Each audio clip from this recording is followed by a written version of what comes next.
Hey guys, it's me Marty. I hope your guys' week is going really well. Mine is going great. Well, it's time for another top 10 video, and today is time for Marty's top 10 games. Here I'm going to talk to you guys about some of my top 10 games throughout my childhood and my life up till now. These are all games that I've played through growing up till this point, where I've enjoyed, where I've either had a lot of really fun on it, or it really stuck out in my memory for having a good storyline, or it's just something that, even though it might have been a stupid game, it still was fun and really fun, memorable experience for me.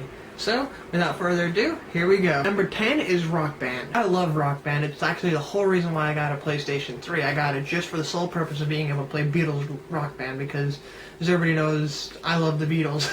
That's further grew up to the point where now I have Rock Band 3 and I have so many downloaded songs. I used to play all the time. I really don't play as much anymore just because everybody's always home and I don't want to disturb them with my wonderful, wonderful singing. Because Rock Band was always just really fun to get together with my brothers or with my friends, and we would just go and we'd play the guitar, we'd sing, the drums, the keyboards, all that stuff. And it's just, a fun experience to, socialize and have fun with your friends and family. Number 9 is Animal Crossing. That game was lots of fun. I got it. I wasn't sure what to expect the first time when I got it. It was Animal Crossing Wild World for the Nintendo DS. I wasn't really sure what to expect. I wasn't sure what type of game it was even going to be, because nobody could really explain it when I was reading online for reviews on what type it was. Some people would say it's like a Sims game, but then people would yell at me like, it's not like the Sims, don't compare it to the Sims, it's nothing like the Sims. So I was like, okay, what do I expect?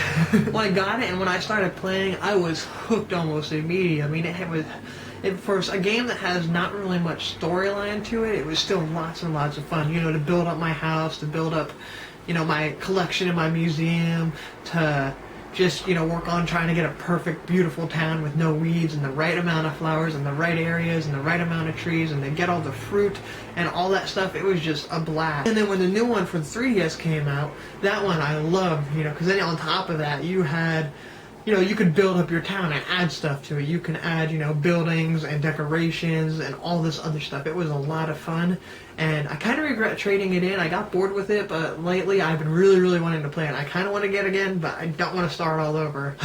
Struggle is real. Number 8 is Portal.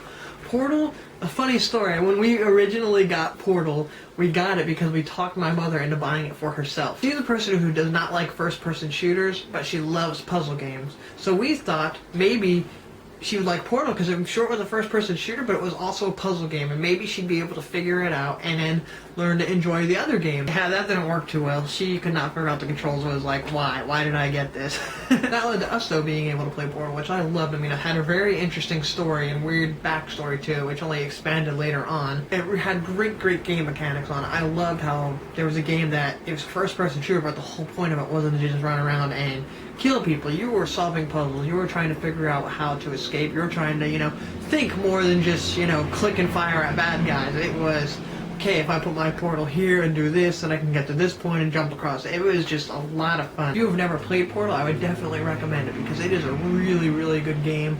It has, again, it really makes you think, and then the second one makes you think even more, because then they added gels to it, where they make it go faster and make it bounce, and you just have to figure out how to do all of that stuff. It's really, really neat, and I definitely, definitely recommend it. Number 7 is Fallout 3. I love Fallout 3. It was the first game I ever got for my PlayStation, and I wasn't sure what, I've never played Fallout, I've never heard of it, and I was like, well, I don't want to jump into the third one, but the people at GameStop were like, this is the only one out for the consoles, and I was like, okay, so I got it anyway. I played through it and was surprised at how big of a game it was. It was one of the first games I platinumed, and I put a lot of time into that game. I, spent exploring every nook and cranny. It was really neat once I moved down here, because now I could go into Fallout and be like, hey, I've been here, or hey, I work in this area, or hey, I live here, and it was just really, really cool to see that. I like Fallout. It's really fun. I'm sure a lot of you guys have played it, because it's a really popular game. If not, check it out. I would definitely recommend it. Number 6 is Jedi Knight Jedi Academy, which,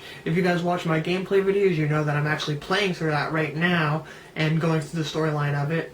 That was a game that we originally only had the demo for. We had the single player demo, and we only had one level we could play through. We used to go through it all the time and learn all this stuff, and it was great. And then finally we were actually able to buy the game and play through the full version, which was awesome. There was a multiplayer mode to it, which we used to have all this fun with, and then I really got into it because there was a mod called Luger Mod, which eventually ended up turning into U#, which was basically like some big coding thing where you can go and make it kind of like an RPG type game where you can add items in and build like a shop and give people permissions to use certain things. And it was really, really cool. I remember my mother got mad at me because I printed out the item list and the command list, which was like literally that thick and that much paper. She asked me what I was printing out, and I told her, oh, it's just a few pages for something. And then when she saw it all come out, she was so frustrated. She's like, why? You just printed a whole book. Why? Alright, number 5 is God of War. I love God of War. God of War is a great game. It has a great story. It has great backstory. They did a really good job tying up all the knots when they finished it up with number 3, and then they did a really good job, expanding on the story when they came up with Ascension. I know a lot of people actually aren't fans of Ascension and some of the handheld ones, but I really loved all of them. I mean, they do a really good job with the story. It's not like they're just grasping at straws and like, oh, let's just make this happen to this because of reasons. Instead, it's like there is like a reason behind everything, an actual reason. And I think it ties it up really, really well when it all ends, and they make it all fit together and work. I'm really curious to see if they are going to make a new God of War for the PlayStation 4, which if they do, that would be another reason for me to get PS4. Number 4 is Rise of Nations, which is a RTS game, real-time strategy. I'm somebody who loves real-time strategy games where you have to sit and think and build up and all that. And this one is really good. I think it gets really, really deep. It's one of the deeper ones that I've played. I'm sure that there are deeper ones out there that people can point me in. I'm not quite sure though, who knows. But anyway, this one has, I think there's like 31 different nations you could choose from, and you basically start off in the ancient age where basically you're just running around and hitting each other with rocks, and get to the point of the information age where you're dropping nukes on each other if that's how you want to play. You have lots and lots of resource management, like you have to make sure you have enough food and wood and commerce, and I know later on you get metal and oil and knowledge. I think that's all of them, and you just have to slowly build them up and keep building towns and expanding out and build up your army until you can go and wipe out your opponent. On top of that, you have the Wonders of the World you can build, which gives you special bonuses. Each nation has their own unique abilities that they're able to have. Like, for instance, I normally play as the Americans because America. And anyway, I know Americans have their special things. They have the Marines, which is a bit higher, better military ground troop. They also have the ability that their first wonder is built instantly, and I can't remember what the other thing is. There was one other thing that, is a special thing for them. And other nations have different things, like they get a free farm, or they have, they could build in unclaimed land, they can, they have triple knowledge production right away or something like that. I mean, it's really, really neat, and you could find somebody who works just for your playstyle, and you'll be able to be really good at it. If you haven't played it, I definitely recommend checking out. They just actually updated it and kind of revamped the graphics and made it so you can play online again with Steam, so go ahead and check it out on Steam. I think it's actually on sale right now. I could be wrong, but normally the price is, I think, $19.99, so definitely check it out if you're interested in RTS games and want one that makes you have to, think a lot more and manage resources a whole lot more than a lot of other games I've played. Alright, number 3 is Medal of Honor Allied Assault. This was one of the first-person shooter games that me and my brothers have ever played. A friend of ours recommended it, and we went and we found the multiplayer demo, which I'm sure I've talked about before, how we played that multiplayer demo for a good year and a half before we actually got the full version. We learned every nook and cranny of that demo map, and we played it all the time. Like every day we would wake up and go down and play, because we each had our own computer. We'd go on and we'd make up game modes, we'd make up team play, even though there was no teams actually on the mode. We would have grenade parties. We'd go out in the middle and just throw grenades into the air and hope we don't get blown up. We'd have pistol fights. We'd have bazooka fights. We figured out how to teleport places. By the time we owned the game and we would play at gaming parties, they would not let us play on that map because we knew every little spot, and they would be like, why? Why do you guys know everything? Because we had names for it. There was the broken spot. There was the locker room. There was grandma's house. There was so many different areas in that map that, and everybody did not want to, because we knew it way too well. It was a really good game, and then also had a fun single-player mode. It's probably one of the oldest ones on my list, I think.